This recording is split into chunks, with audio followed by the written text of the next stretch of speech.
May isa Papsi, ADB headlight mascara. So nandyan, may tool siya. May mga nut and washer na dyan. Tapos ito yung mga bracket nya. Yan, mga grill nya nandyan for ADB. Yan, so isasalpak natin ngayon dito. Siyempre kailangan natin buuin muna. Buuin muna natin to.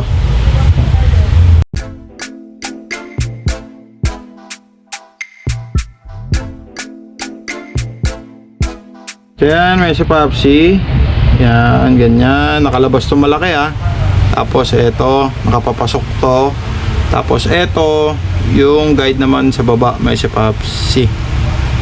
Yan, may base naman yan. May dalawang tornilyo naman yan dyan. Bam!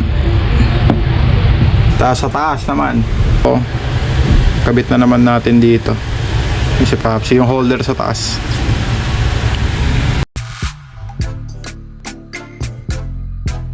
Ayan. Ito yung kakabit doon sa taas mamaya. Ito. Tapos ito yung nasa gilid. Same lang din sa kabila.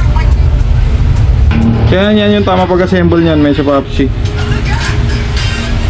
Ganyan. May ano dito. May washer dito. Dalawang mahaba to. Dalawang mahaba yan. Tapos dalawang maliit. So pasikipin na lang muna natin itong mga tornilyo na ito nilagay natin. Kailangan natin na tools para pagpasikipan to, isang allen tsaka size 10 na open, may sa Papsi.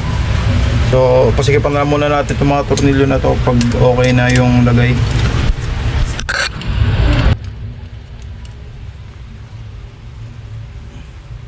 So since wala naman ginagawa si Commander, siya na yung nagsabi na siya na yung magpasikip ng mga bolts and nuts niya, may sa Papsi.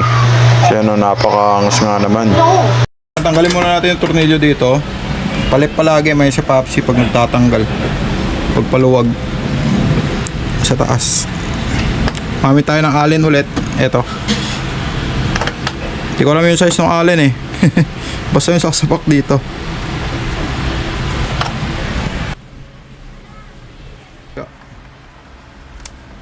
Ito yung washer.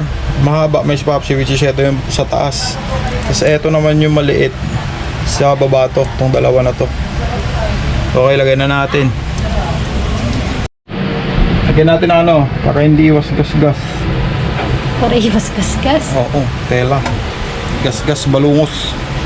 Ito yung gamitin natin bolts, mas mahaba. So, lagay na natin.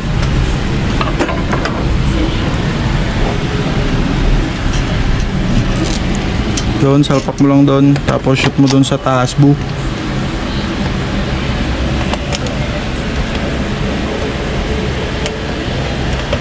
Yan, pag kumagat na, okay na. Sa kabila naman. Same pa din. Ano ba?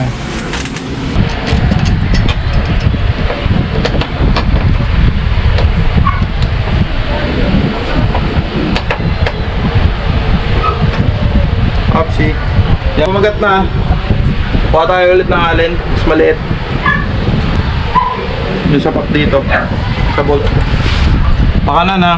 Yung paghigpit, tapos tignan natin, kamayin na lang muna natin bago natin iklit para iwas low spread.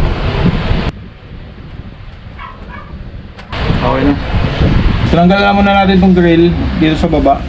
Tapos kailangan natin itong washer na maliit, tapos yung allen, tapos isang nut para sa ganyan ng ganyan yan, kasi may butas dito sa baba. Ito, may taas mo dito, dyan natin ipapasok, may si Papsi.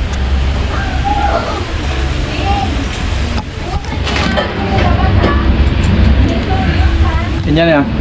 Ganyan yan. May si Papsi sa baba. Tapos yung nut sa taas na lang. So yan, may si Papsi. Ganyan yung view dito sa baba. Yan. Tapos may nut dito sa taas. May taas mo dyan. Yan yun. May si Papsi. So pasikipan na lang natin. Size 10. Yung nut.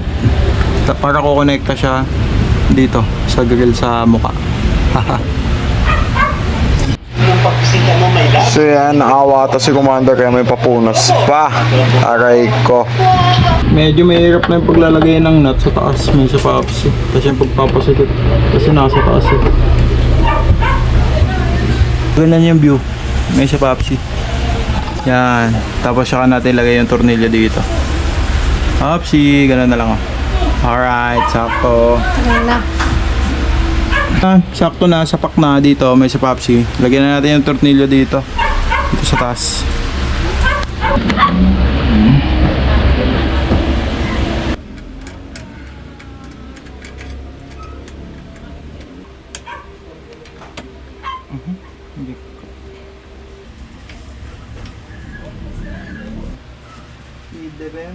So yan, ito yung final output ngayon sa Popsi. Basta tingnan na natin yung ano, mapapasikipan natin na mga tornilyo lang. Yan. Tapos dito sa baba. Final output.